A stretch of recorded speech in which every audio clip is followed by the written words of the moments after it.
तरह उस रोज भी अस्पताल खुला। डॉक्टर साहब ने नुस्खे लिखे, कंपाउंडर ने तैयार किए, मरीजों ने दवा ली और घर लौट गए। फिर रोज की तरह अस्पताल भी बंद हुआ। हम सब ने घर लौटकर खाना खाया, रेडियो सुना और लिहाफ ओढ़कर सो गए। सुबह उठे तो पता चला कि अजराए करम कालू भंगी की लाश को पुलिस वालों ने ठिकाने लगा दिया।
नमस्कार, आदाब। आप सब ने राजा महाराजाओं की कहानी सुनी, बड़े बड़े नवाबों के किस्से सुने, बड़े बड़े शहर और गांव के छोटे छोटे किस्से सुने, लेकिन कालू भंगी के बारे में नहीं सुना। आज कालू भंगी जिद पर अड़ गया है कि भाई जब इन सब के किस्से सुनाए जा सकते हैं तो मेरे क्यों नहीं। हमने बहुत समझाया कि भाई जब तुम्हारा किस्सा कोई क्यों सुनना चाहे और कोई क्यों उससे सुनाए। हमने बहुत समझाया पर वो नहीं माना। तो लीजिए प्रस्तुत करते हैं दास्ताने कालू भंगी। तो जनाब, मैंने इससे पहले हजार बार कालू भंगी के बारे में लिखना चाहा, लेकिन मेरा कलम हर बार यह सोचकर रुक जाता था कि कालू भंगी के मुतालिक लिखा ही क्या जा सकता है। मुख्तलिफ जावियों से मैंने उसकी जिंदगी को देखने, परखने, समझने की कोशिश की, लेकिन कहीं वो टेढ़ी लकीर दिखाई नहीं देती जिससे कोई दिलचस्प अफसाना मुरत्तिब हो सकता। अब दिलचस्प होना तो दरकिनार, कोई सीधा साधा अफसाना, बेकैफ वो बेरंग, बेजान मुरक्का भी तो नहीं लिखा जा सकता कालू भंगी के मुतालिक। फिर न जाने क्या बात, हर अफसाने के शुरू में मेरे जहन में आन खड़ा होता है और मुझसे मुस्कुरा के पूछता है, छोटे साहब उस पर कहानी नहीं लिखोगे? कितने साल हो गए तुम्हें लिखते हुए? 8 साल। 8 साल? मुझ पर एक कहानी नहीं लिखी तुमने? कितनी कहानियां लिखी हैं तुमने? 60-62। इन कहानियों में इतने किरदार आए, मैंने उनके लिए झाड़ू लगाकर रास्ता साफ किया है, और तुमने कभी मेरे पर कहानी नहीं लिखी। क्यों छोटे साहब, मुझमें क्या कोई बुराई है, कोई कमी है? देखो कब से मैं इस कहानी के इंतजार में खड़ा हूँ, तुम्हारे जहन के कोने में एक मुद्दत से हाथ बांधे खड़ा हूँ छोटे साहब। मैं तो तुम्हारा पुराना लालगोर हूँ, कालू भंगी। आखिर तुम मेरे मुताबिक क्यों नहीं लिखते? क्यों नहीं लिखता, इस बात का मेरे पास कोई जवाब नहीं। अरे इस कदर इसकी जिंदगी सीधी सपाट थी कि मैं तो इसके मुतालिक कुछ भी नहीं लिख सकता।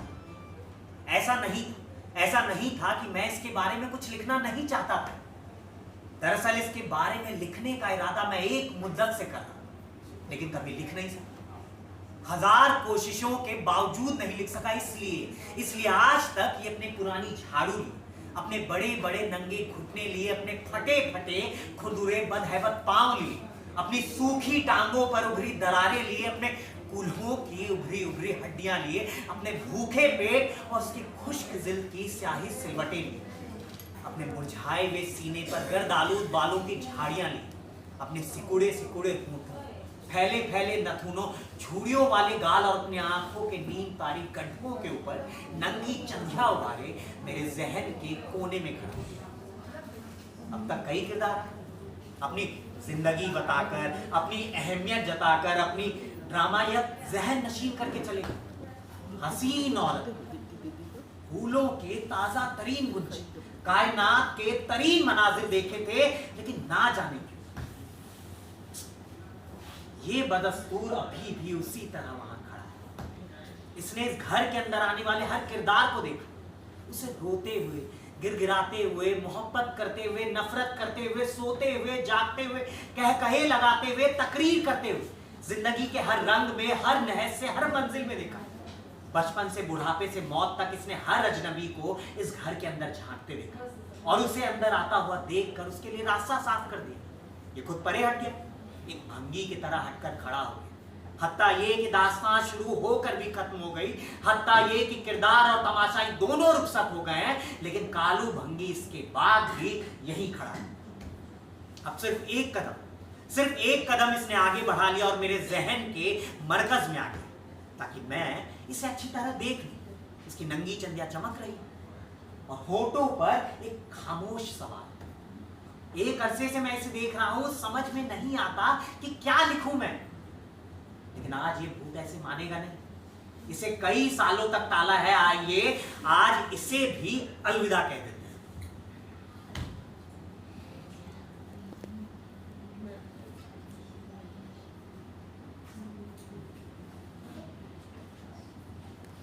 तो जनाब, मैं 7 बरस का था जब मैंने पहली बार इसे देखा था।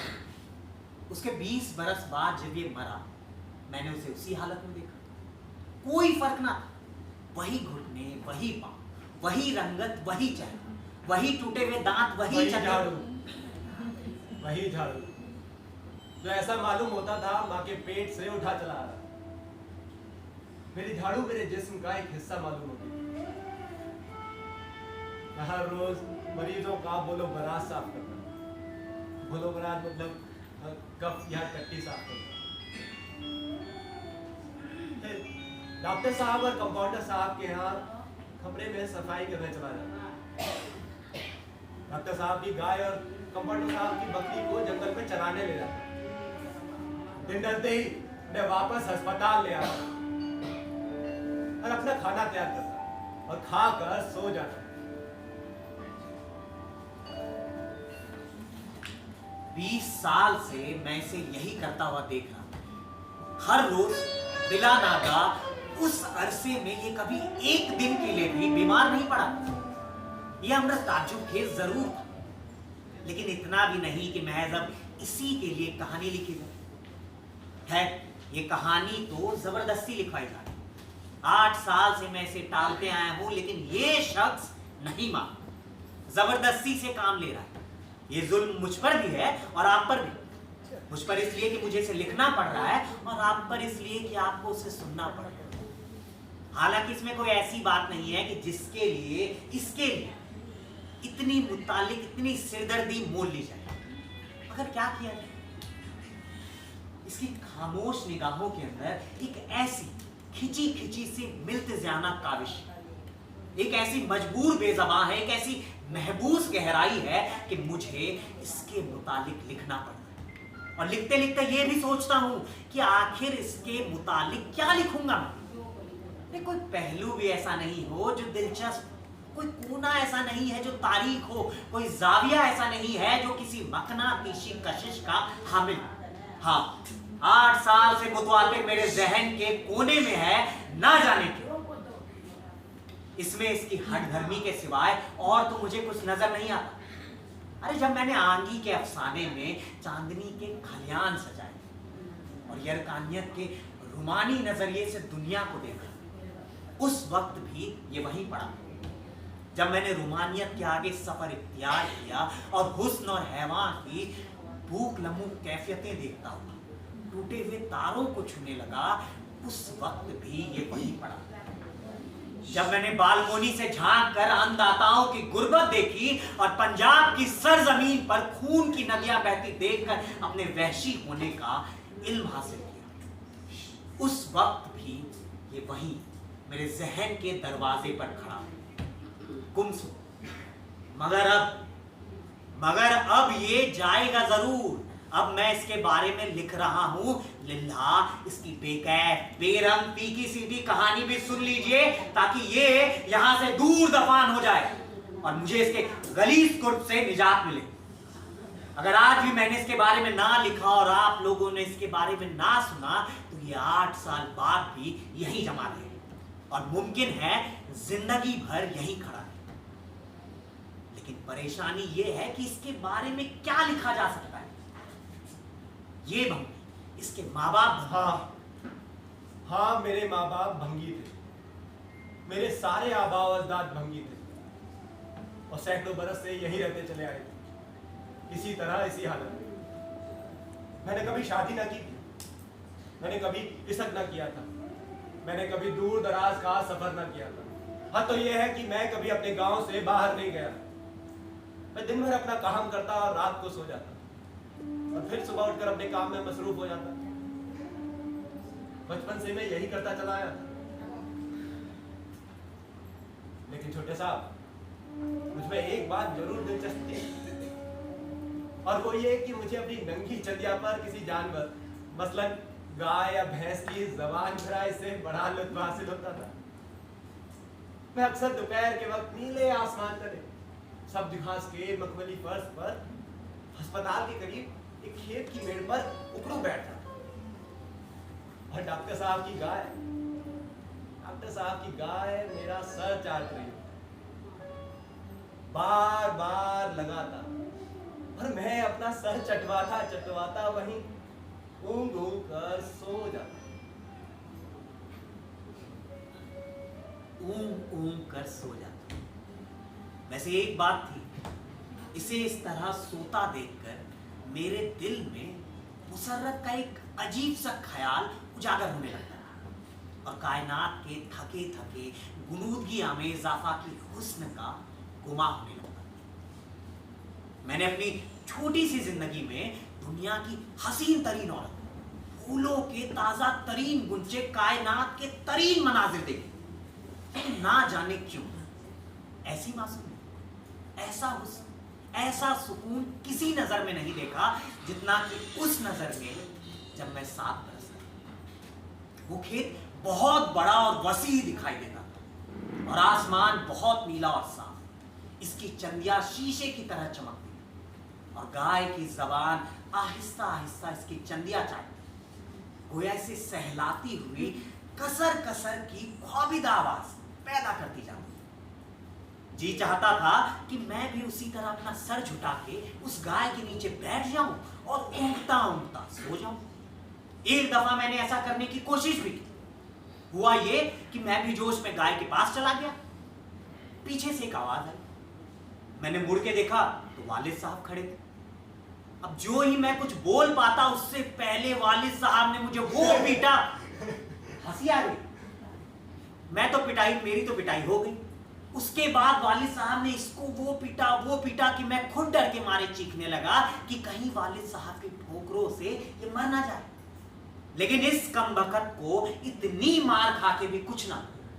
दूसरे रोज ये बदस्तूर हमारे बंगले पर झाड़ू लिए हाजिर था। देख रहे हैं कैसा ढीठ है। वैसे एक बात थी कि इसे जानवरों से बड़ा लगाव। हमारी गाय और कंपाउंडर साहब की बकरी दोनों इस पर जान छिड़कती थी। हालांकि एक बात बता दूं, बकरी जो होती है बड़ी बेवफा होती। उन दोनों जानवरों को पानी पिलाए तो मैं कालू भंगी, जंगल में चराए तो भी मैं कालू भंगी, रात को मवेशी खाने में बांधे तो मैं कालू भंगी। वो दोनों मेरे एक एक इशारे को इस तरह समझ जाते जिस तरह कोई इंसान किसी इंसान के बच्चे की बातें समझता है। जी हाँ, मैं कई बार इसके पीछे जंगल में गया। जंगल के रास्ते में वो दोनों जानवरों को बिल्कुल खुला छोड़ देते, लेकिन फिर भी गाय और बकरी दोनों इसके साथ कदम से कदम मिलाए चली जाती थी। गोया जैसे तीन दोस्त सैर करने निकले। अब रास्ते में कहीं गाय ने सब्ज घास देखकर मुंह मारा तो बकरी भी झाड़ी से पत्तियां खाने लगती। और ये है कि संभलवे तोड़ तोड़ के खा रहे, बकरी के मुंह में डालकर खुद भी कर रहा है और आपे बातें कर रहा है और उनसे भी बराबर बातें किए जा रहा है।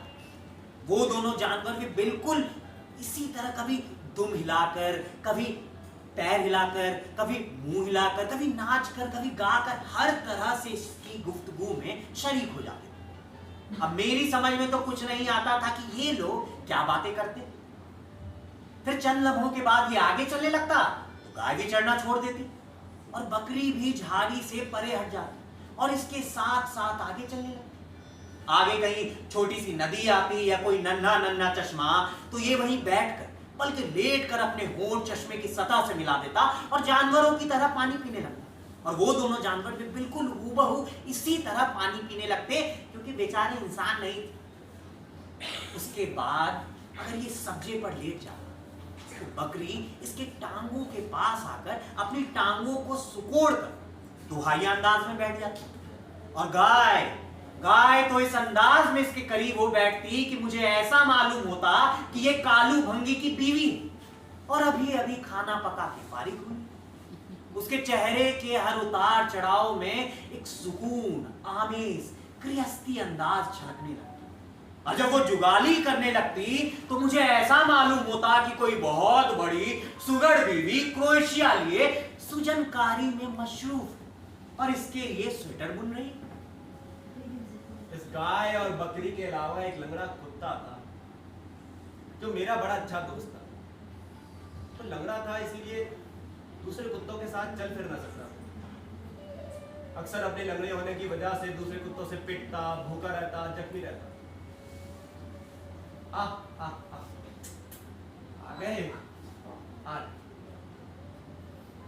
अक्सर मैं उसकी तीमारदारी और खातिरो तवाज़ुन में लगा रहता। कभी तो उसे साबुन से नहलाता तो कभी उसकी चिड़चिड़ियां दूर करता, कभी उसके जख्मों पर मरहम लगाता, फिर उसे मक्की की रोटी का सूखा टुकड़ा देता।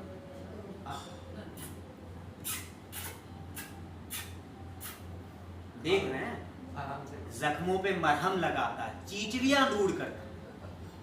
लेकिन ये कुत्ता बड़ा खुदगर्ज जानवर था। दिन में सिर्फ 2 मरतबा इससे मिलता, दोपहर को और शाम को, और खाना खा के और जख्मों पे मरहम लगा के ये फिर घूमने निकल जाता।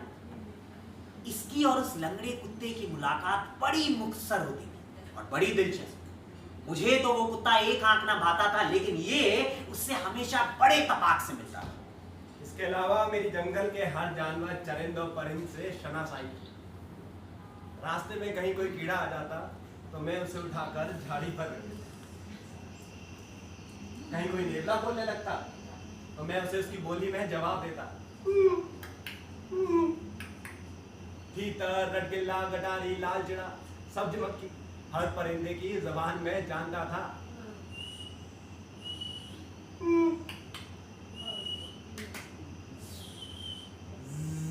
हर परिंदे की जबान को ये जानता है। इस लिहाज से तो ये राहुल शंकर तामीन से भी बड़ा पंडित था। कम से कम मेरे जैसे 7 बरस के बच्चे की नजरों में मुझे तो ये अपने माँ बाप से भी अच्छा मालूम होता।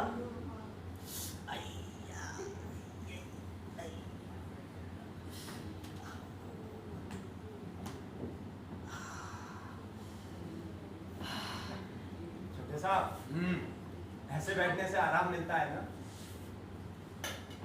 मिलता है। याद है आप ऐसे ही बैठ के भुट्टा खाते थे? याद है, लेकिन ये तुमने किस चीज का याद दिला? भुट्टे। एक बात तो बताना भूल ही गया इसके बारे में।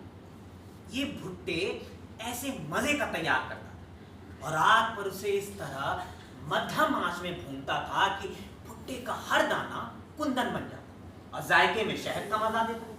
खुशबू भी ऐसी सौंधी सौंधी मीठी मीठी जैसे धरती की सांस, निहायत आहिस्ता आहिस्ता बड़े सुकून से, बड़ी मशाकी से ये भुट्टे को हर तरफ से देख देख कर मिलता, जैसे ये बरसों से इस भुट्टे को जानता, कि दोस्त की तरह ये भुट्टे से बातें करता, उतनी नरमी और मेहरबानी और शफकत से इससे पेश आता, गोया मुझे तो वो भुट्टा इसका अपना रिश्तेदार या सगा भाई लगता। और लोग भी भुट्टा बुनते थे, मगर वो बात नहीं।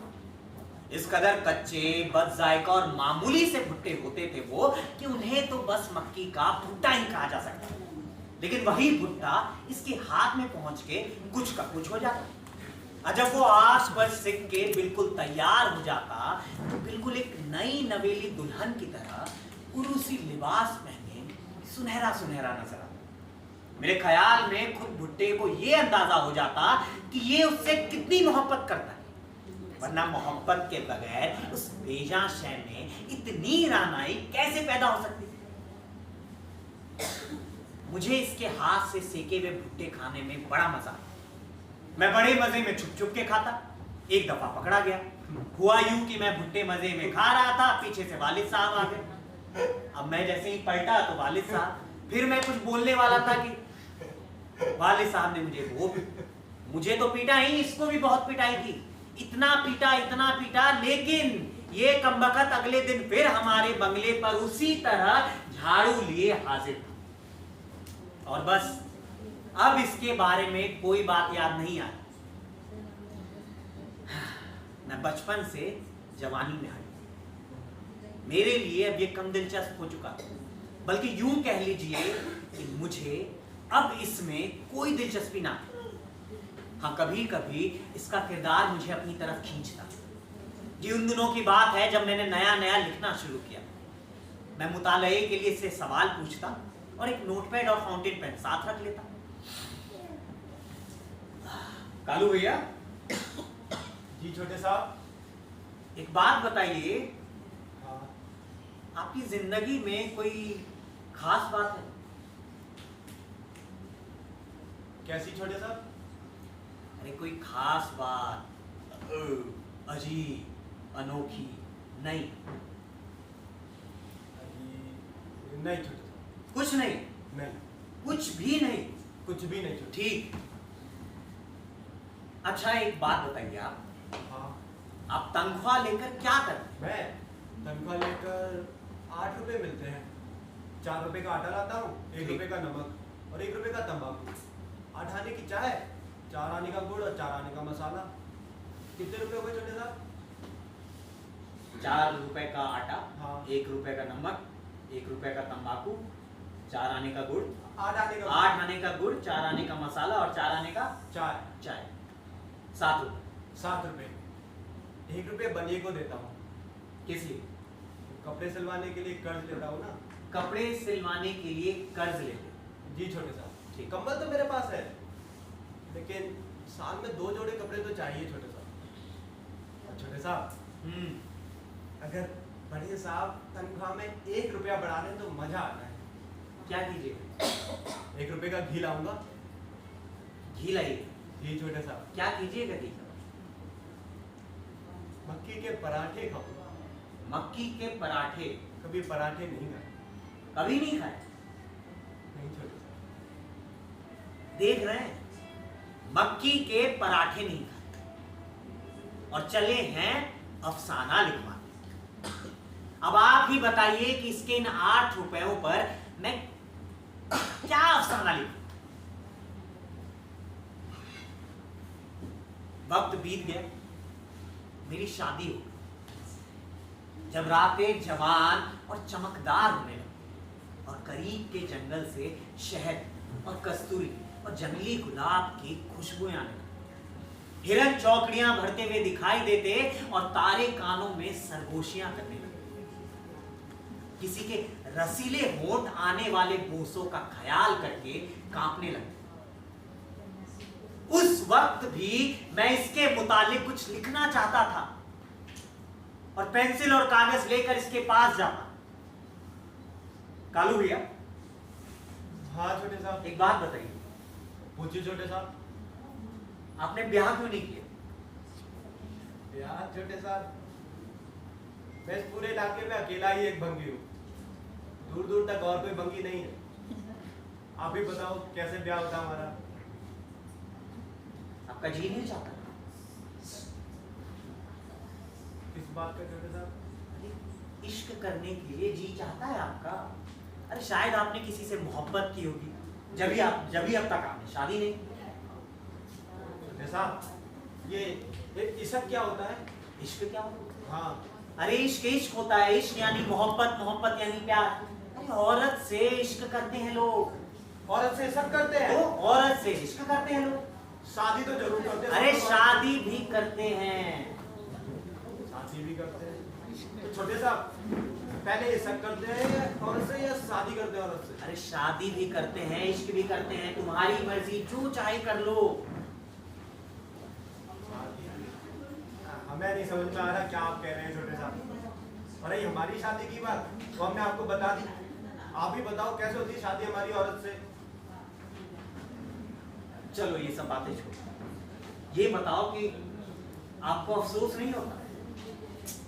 नहीं छोटे, नहीं। अरे छोटे साहब, शादी करके आपको अफसोस नहीं होता? देख रहे हैं कैसे सवाल पूछ रहा है। मैंने हार कर इसके मुतालिक लिखने का ख्याल छोड़ दिया।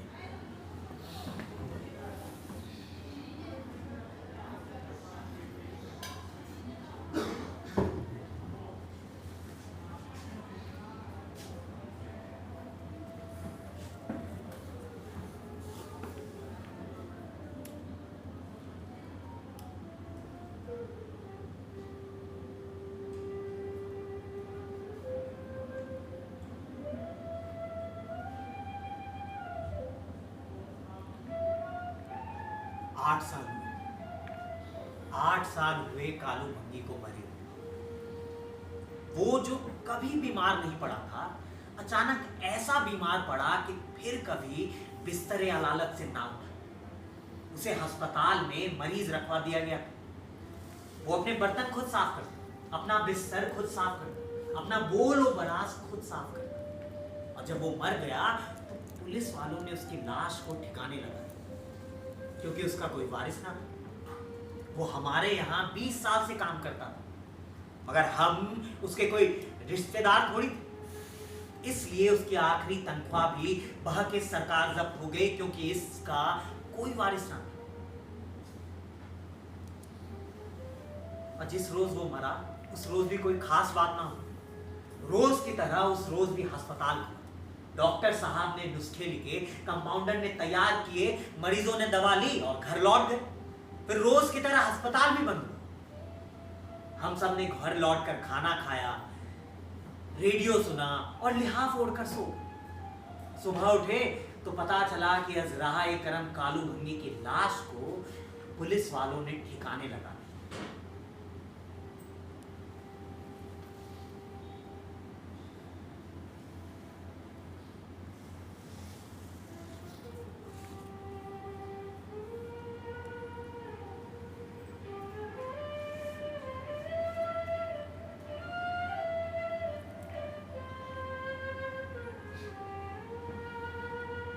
अलबत्ता डॉक्टर साहब की गाय और कंपाउंडर साहब की बकरी ने 2 रोज तक कुछ ना खाया, ना ही कुछ पिया, और वार्ड के बाहर खड़े खड़े बेकार चिल्लाती रही, जानवरों की जात है ना।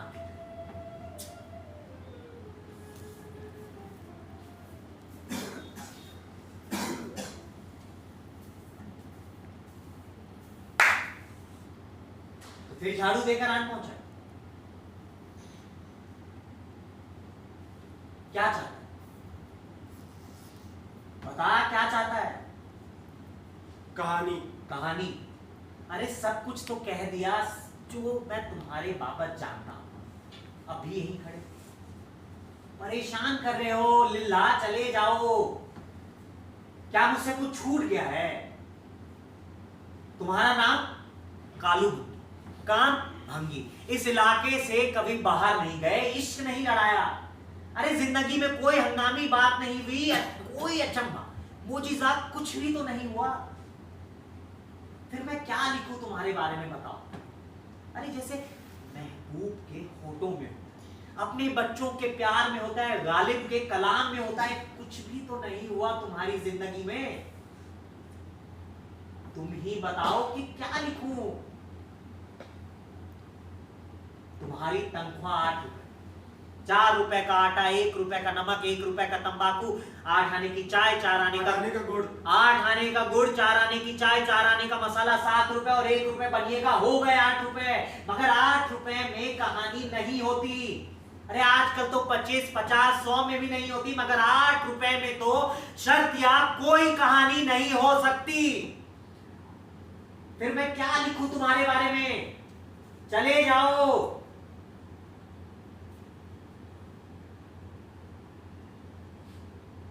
नहीं जाओ, नहीं जाओ, बैठो। ठीक है। कंपाउंडर साहब याद है? हाँ, लंबे से थे, गोरे से, मरीजों का बड़ा ध्यान रखते थे। पता नहीं छोटे साहब, तो ठीक होके चली जाती थी, रोते बहुत थे। रोते बहुत? हाँ। सही कहते हो तुम, तुम्हें इश्क के बारे में बिल्कुल जानकारी नहीं। इश्क। अब मैं बताता हूं किस्सा। तो शुरू करते हैं दास्तान खिलजी का। अब खिलजी को ले लीजिए, अस्पताल में कंपाउंडर है, 32 रुपए तनख्वाह पाता है, विरासत से निचले मुतवस्सित तबके के माँ बाप मिले जिन्होंने मिडिल तक पढ़ा दिया। फिर खिलजी ने कंपाउंडर का इम्तिहान पास कर लिया। वो जवान, उसके चेहरे पे रंगत, ये जवानी, ये रंगत कुछ चाहती।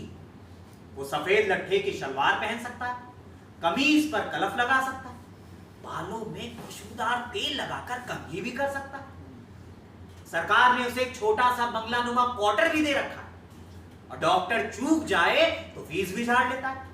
और सबसे खास बात, खूबसूरत मरीजाओं से इश्क भी कर लेता है। वो नूरा का वाकया तुम्हें याद होगा? हाँ, भतिया वाली।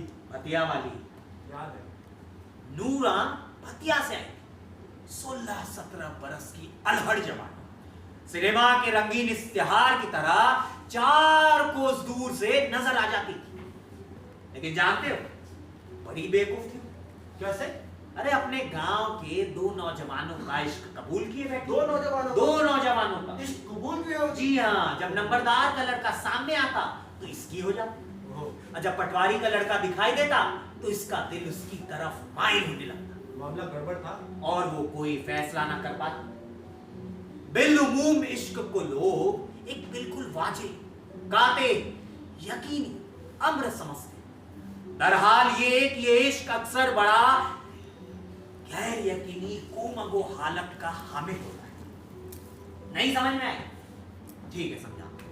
यानी इश्क इससे भी है और इससे भी, और फिर कहीं नहीं है और है भी। तो इस कदर वक्त गिरगिटी हंगामे कि इधर नजर चूकी उधर इश्क गायब, या उधर नजर चूकी इधर इश्क गायब। सच्चाई जरूर होती, लेकिन अब्दियत मफकूद होती। इसीलिए तो नूरा कोई फैसला ना कर पाती। सही फरमाया आपने। इसीलिए नूरा कोई फैसला ना कर पाती। उसका दिल नंबरदार के बेटे के लिए भी धड़कता था और पटवारी के पूत के लिए। उसके होठ नंबरदार के होठों से मिल जाने के लिए बेताब होते। पटवारी के पूत की आंखों में आंखें डालते ही उसका दिल यूं कांपने लगता जैसे चारों तरफ समुद्र हो, चारों तरफ लहरें हो और एक अकेली कश्ती और नाजुक सी पतवार।